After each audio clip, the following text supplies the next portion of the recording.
Today, we're diving into your very first build. I'm going to show you how to place walls, explain the differences between rooms and walls, and talk about platforms. You're going to want to stick around because later on in the video, I'm going to show you the one mistake that ruins 90% of beginner builds and how to avoid it completely. So grab a cuppa, fire up The Sims 4, and let's get simming. To kick things off, we're going to go back into our lot here, head into build mode because I want to show you the wall menu first and foremost. I went into the wall menu in detail in a previous video. I'll put the link in the description for you. If you haven't watched it, I highly recommend that you pause here and go do so. It's all right, I'll wait.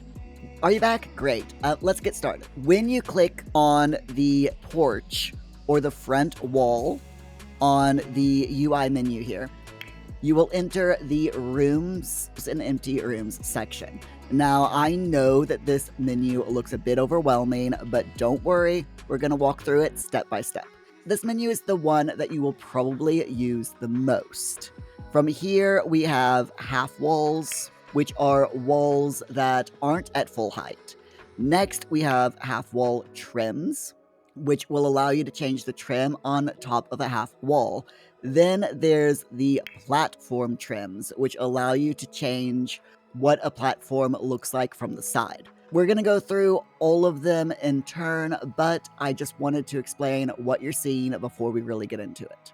So heading back up to the wall tool menu, there are a couple of different things you can do. We're going to go through these step by step. They're all mixed together, but they do follow some logic, and knowing this logic will save you hours of frustration. Trust me on this. The first three tools are for placing walls. Wall tool, the room tool, and the custom room tool.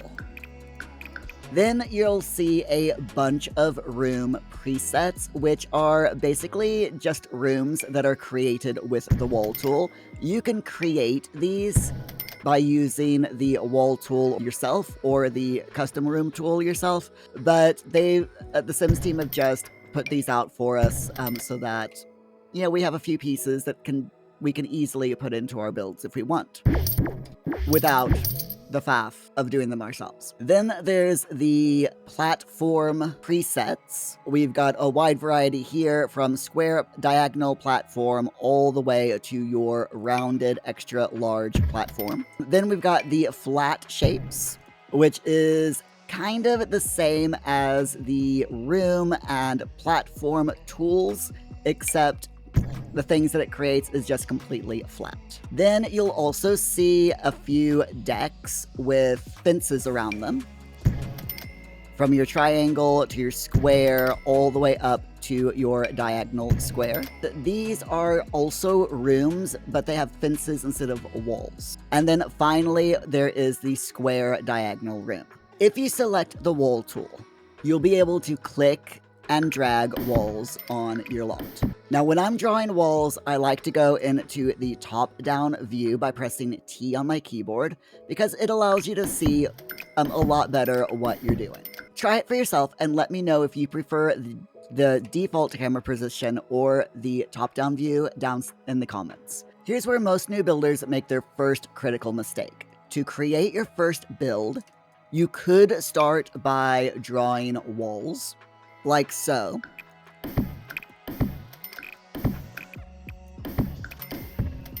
Connecting them so they turn into rooms, and then keep adding walls and keep adding rooms, and connecting them until you get a full house. Now, this gives you a lot of freedom, but it can get really tedious because you're drawing so many walls.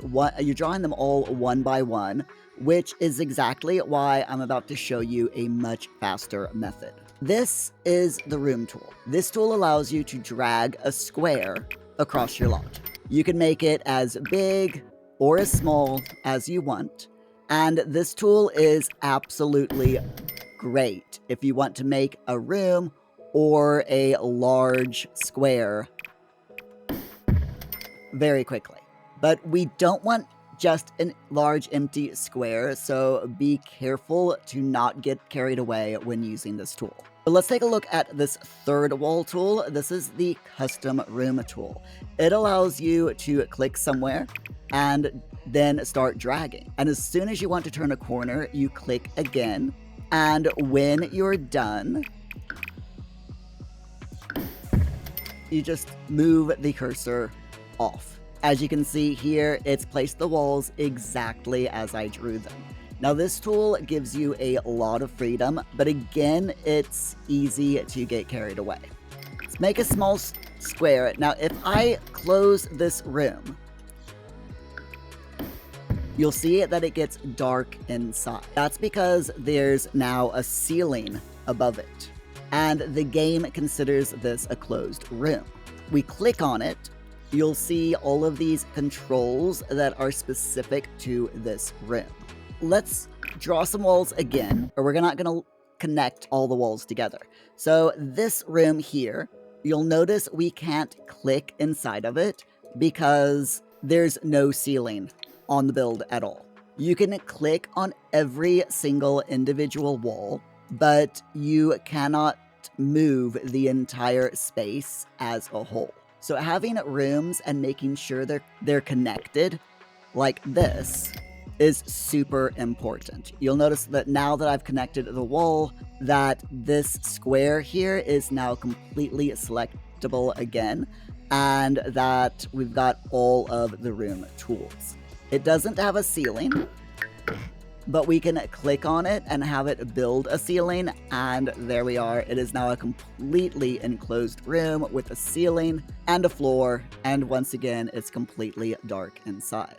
Having these rooms and making sure that the walls are connected is super important in The Sims 4, and this is the mistake that I mentioned earlier that ruins so many builds.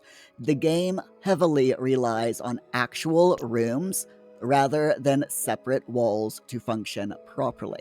Let's say that we made this room, and if we grab this robot vacuum from Cats and Dogs, and we try to place it, and it says must be inside. If you've ever seen this, then that means that this space isn't actually a room according to the game. But how can you tell if the game considers a space to be an actual room?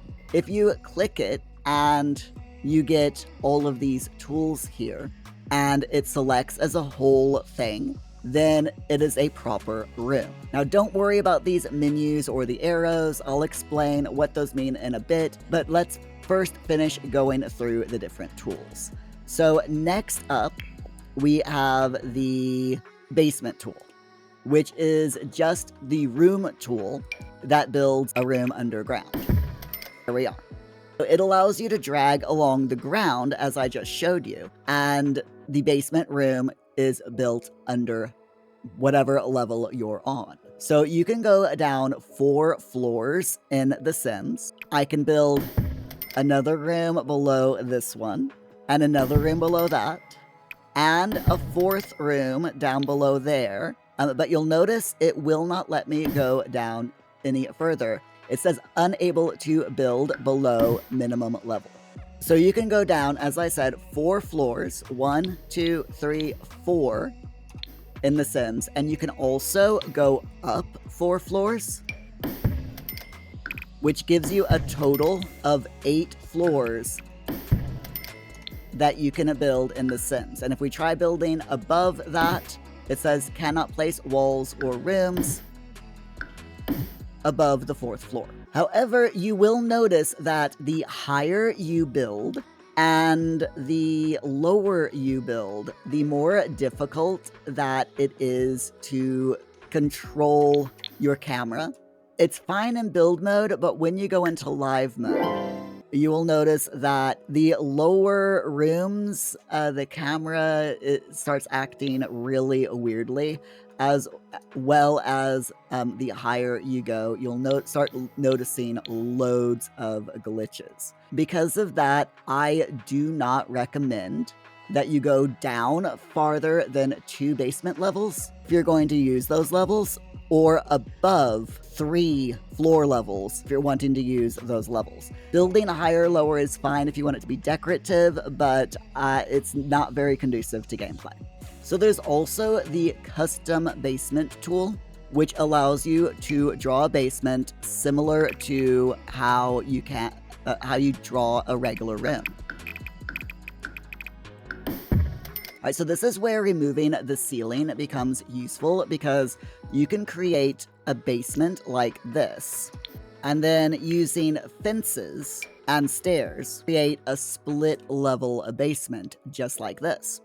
It is a little bit finicky, but there is seriously so much that you can do like this.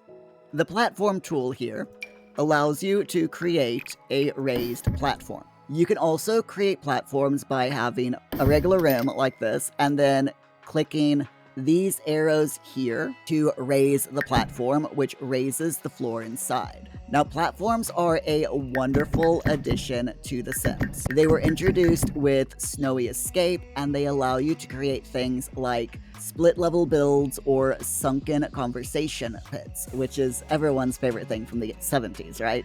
Now, just remember that your Sims can only step up on a platform that is a maximum of 1 step higher than the ground or floor that it's next to. This means that if your platform is higher or lower, you will need to place stairs, a ladder to access the platform. Another alternative is to place another platform to enable your Sims to access the upper platform. And this is great for creating custom stairs. Now, I did make a video a while back showing how to build with platforms, and I'll put the link to it in the description. We're also going to talk about custom stairs like this in a future video, but I just wanted to show you this to help you make functional builds now. So it is important to note that if you have a platform that is sunk into the ground, you cannot have a basement directly below it like this. The game simply will not allow it.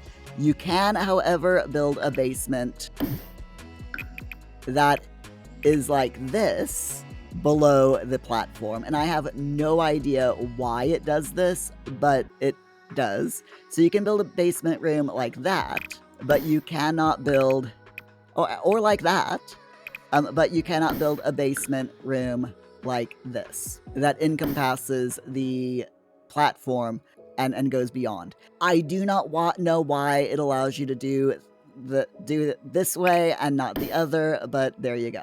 It is just the way the game works, and we have to learn how to work our way around the game's weirdnesses, I suppose.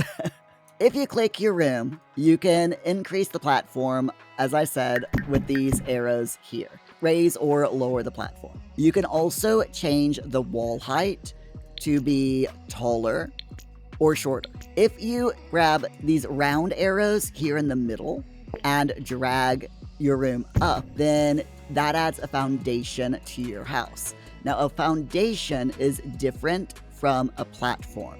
You can still add a platform on the inside, as you can see. Foundation cannot be split level, which means you cannot have a room next to it that is on a foundation and connect it. So we have a room here. We cannot connect this room to this room with the foundation. The game will not allow it.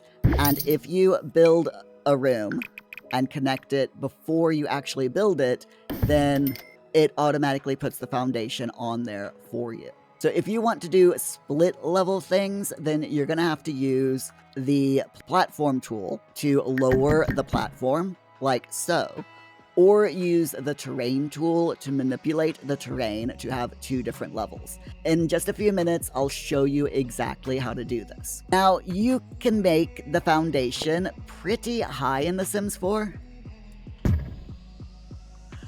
I don't know why you would want to make a foundation this high. I guess if you want to create a building that looks like a really tall block of flats, or maybe if you want to make like some kind of castle that's way up in the air, you can do so, and you can still have 4 floors on top of this. If we wanted to, like I said, we can do another four stories, just like this. Like I said, I don't know why you would want to do this, but you can. If the foundation is 1 click high, then your Sims can actually step up without a ladder or stairs. If your foundation is higher than this, then your Sims are going to need stairs or a ladder to enter the house. Also, you can drop down your foundations into the ground like this as well, which is interesting. This is how you might make a split level house, or one way that you can make a split level house. Next, we have these arrows to the sides, which allow you to manipulate the size and shape of your build. So by clicking on these arrows, like I said, you can move things out, make them larger, or move the walls, the specific side of the room in to make the room smaller. If we make a room separating these 2 rooms here, and we click on this larger room, you will notice that there are a lot more arrows, and this is because we've got this room here in the middle that breaks it up. Now, this is again where that room concept becomes really important, because you'll notice that the game actually changes your controls based on how your rooms are set up. So if you have rooms that aren't properly connected, your arrow keys might get a little messed up. Now, if you want to do a split level in a build and change the platform, you can do so for the entire space. But again, this is where rooms become important. If you drag a wall here, you'll see that green outline around it, which indicates that it's a separate room. You can also click all of these shapes separately, and you can control the height of each individual room platform as though they're separate entities. I'm going to put this on high wall height. So if we take this room here and we raise the platform by 2, and then we take this room and we raise the platform by 1, we can then delete these walls, and now we have a split level house. It doesn't look like a split level from the outside, but from the inside, it's the closest that you can get to a split level. Also, you'll notice that this is still considered a separate room. So if we delete the ceiling, it doesn't remove the ceiling from either of these other 2 rooms. Now, here's where things get really interesting. If you're on the wall tool and you've drawn a wall and you want to delete it, you can either get the sledgehammer tool by pressing K on your keyboard or clicking up here, and you can delete it piece by piece, or you can drag to delete. You can also do just the wall tool and then hold Control, drag, and it deletes the walls for you that way. Now, this is by far my favorite way of deleting walls, because if I'm in the wall tool and I'm building walls for rooms, it's just so much easier to hit Control and delete the walls than it is to grab the K key and delete and grab the sledgehammer and delete walls that way. Just a little bit less time consuming. You don't actually need rooms that have walls around them. So for example, if I delete all of the walls in this room, you'll notice the game still considers it a room. We have the same controls as we do in this room. So we can still raise and lower the platform. We can make it bigger. We can make it smaller, and so on. If we click on one of the sides, it says build, and we can either build a full wall, a half wall, or a fence around the room. So let's say I want to build a half wall. There we are. That builds the half wall on this side, and we can do the same all the way around if we so wanted. To be honest, I don't use this very often because I keep forgetting that it's here, but I really should start using this tool more often because it is just so useful. this feature alone will probably cut your building time in half once you master it.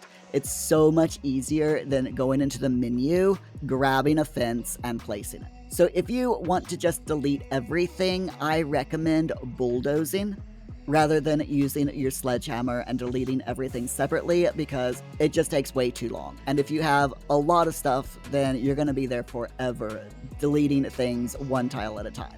So just click this bulldozer icon and then bulldoze lot. Click the tick, and there you go. The entire lot has been bulldozed. Now, if you get this weird artifact, then just quickly go into live mode and then back into build mode, and it will take care of it. It'll get rid of it for you. It's just a weird bug that sometimes happens. They also added something in an update a while back, which is round walls. Now, I wish that round walls weren't as broken as they are, because they are pretty fun to build with. But unfortunately, they are a little bit glitched, and by a little bit I mean a lot, when it comes to gameplay. Now, you can't get round walls with the actual wall tool. You have to use these pre-made rounded rooms. There we go. You can actually make a proper round or oval shaped room. There we go. That's about the best you're gonna get. If we try, for example, to grab here, then you'll notice the entire thing disappears and it just leaves us with 2 walls.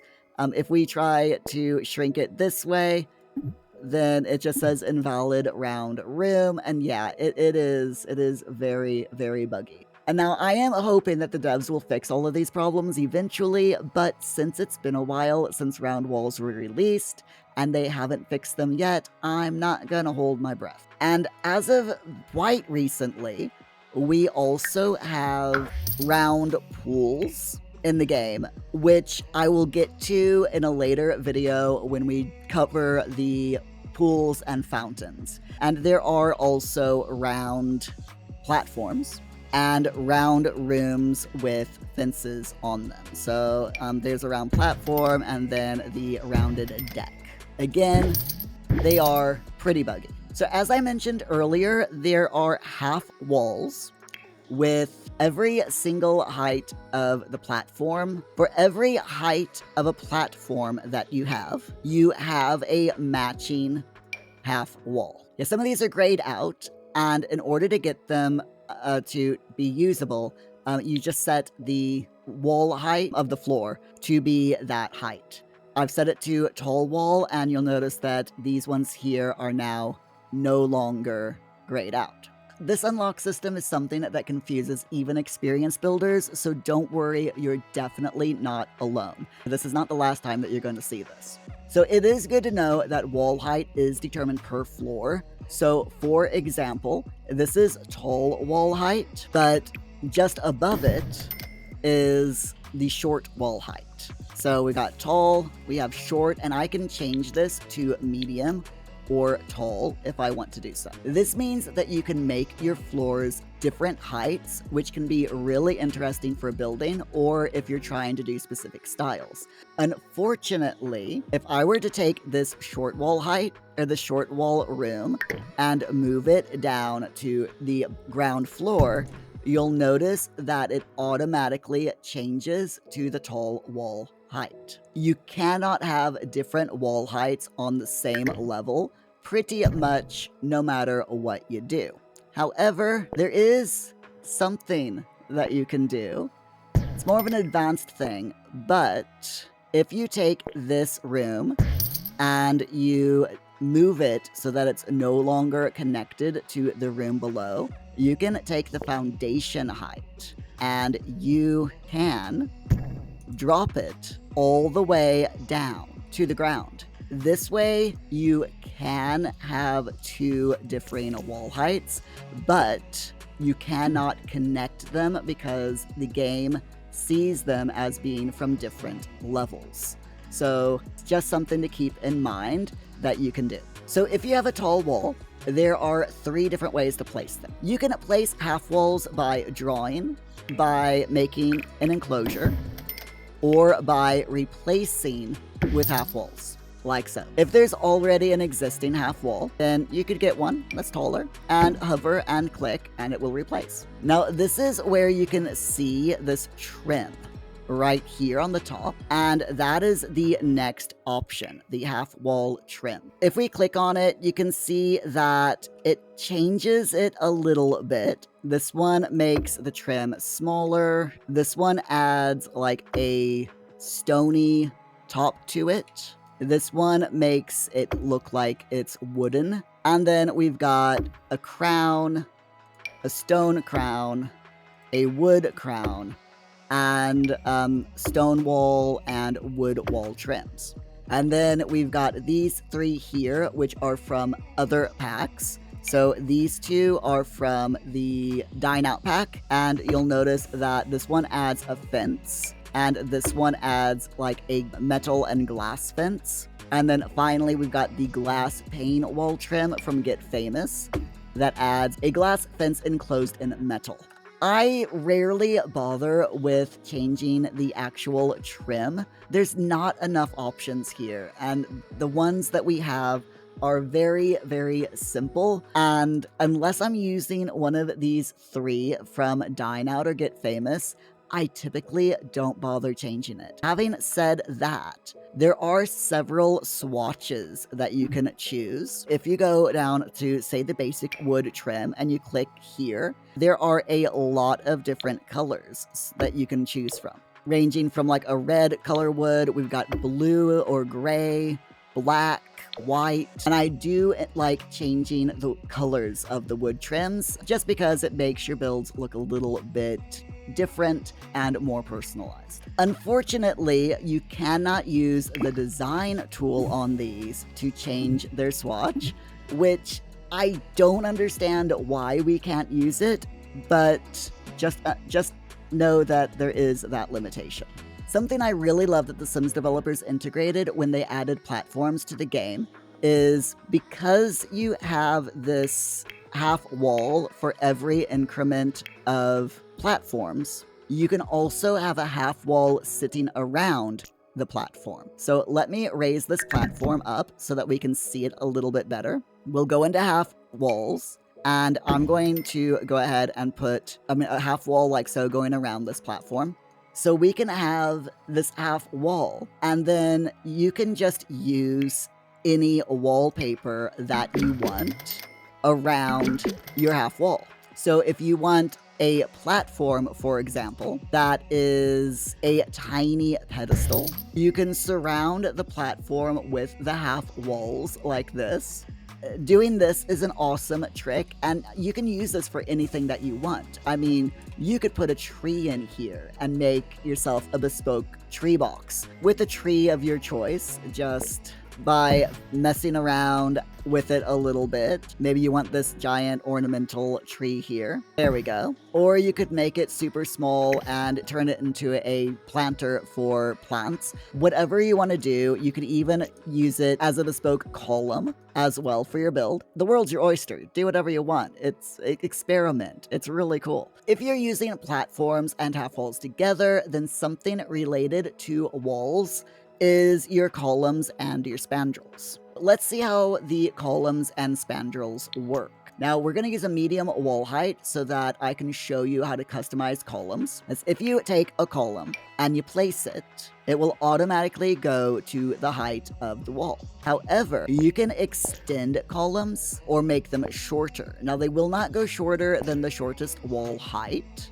but if you want, let's say we have another room here, you can take this column and drag it up.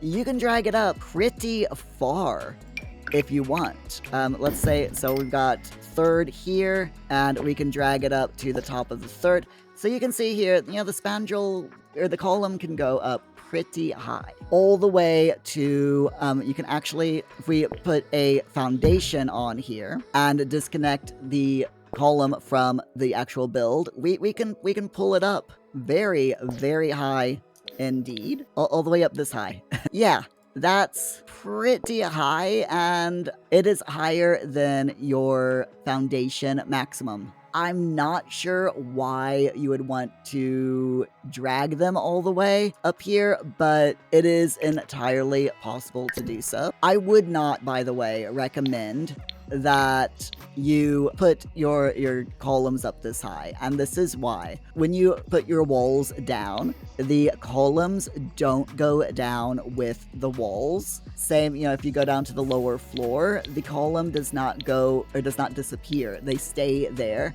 So if you have lots of these really tall columns, it can really get in the way of your gameplay. Just keep that in mind. If you want to change this wall into a spandrel between these two columns, just choose whichever spandrel that you want, and then hover on the wall, and it will automatically change it to a spandrel when you click. Spandrel isn't something that you drag to apply. You just click a wall, and it automatically applies. Now, if there is a column next to the spandrel, then you'll see this extra little decoration that connects it on at least a second point to the column. But if the spandrel ends near a wall, you will not get that fancy end piece where it connects. If I add a column here, then the end piece connects. And also if I add a column in the middle of the spandrel between these two columns, then you'll see that each side has that little connection. This way you can get pretty creative with creating archways, maybe add beams instead of a build, and similar elements. And by that I mean, like, for example, let's put a wall here between these two columns and add a spandrel. So you can see here that it has created basically a beam going across the ceiling. So if you want to add ceiling beams to your builds, this is one way that you can do so. Now, just know though that there has to be a wall for you to place this spandrel. If you don't have a wall, then and you delete the spandrel, then you notice that the wall doesn't appear.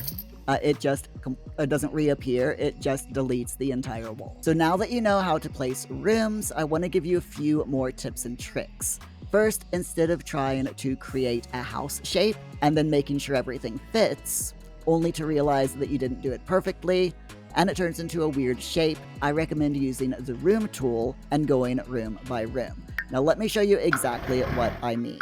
This approach completely changed how I build. I'll show you why in a minute, but first, here's a pro tip. To make your builds look more natural, you can toggle the grid off and on by pressing the G key on your keyboard. So when you're placing the rooms, have the grid on, and when you're ready to furnish and decorate, then you can turn it off. Now this simple toggle makes a massive difference in your final result. When in doubt, just start placing rooms like this. So you can say, okay, I want this to be my front porch, and then maybe this can be the living room off to the side here. Then maybe a hallway here where my sons can enter the house. And then off of the living room, maybe we want a bedroom with an ensuite bathroom.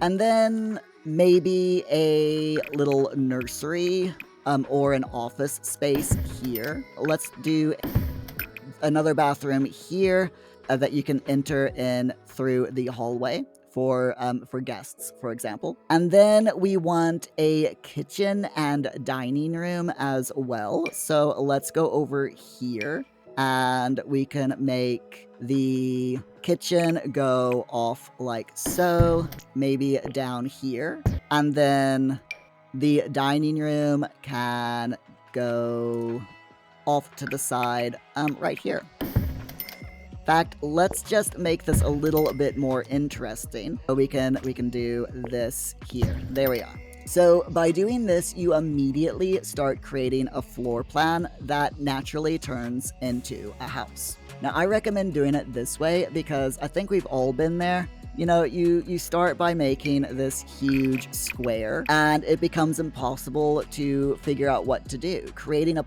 floor plan is awkward.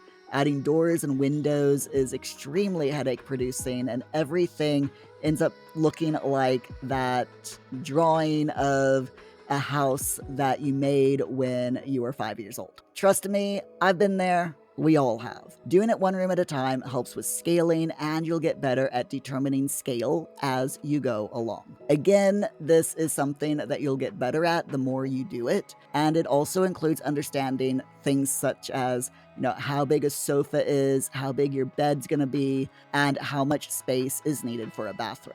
You will get better at this. Don't worry, just take your time to practice. Going room by room gives you more control over the layout and the floor plan, and this is going to pay off when you get to the roof building part.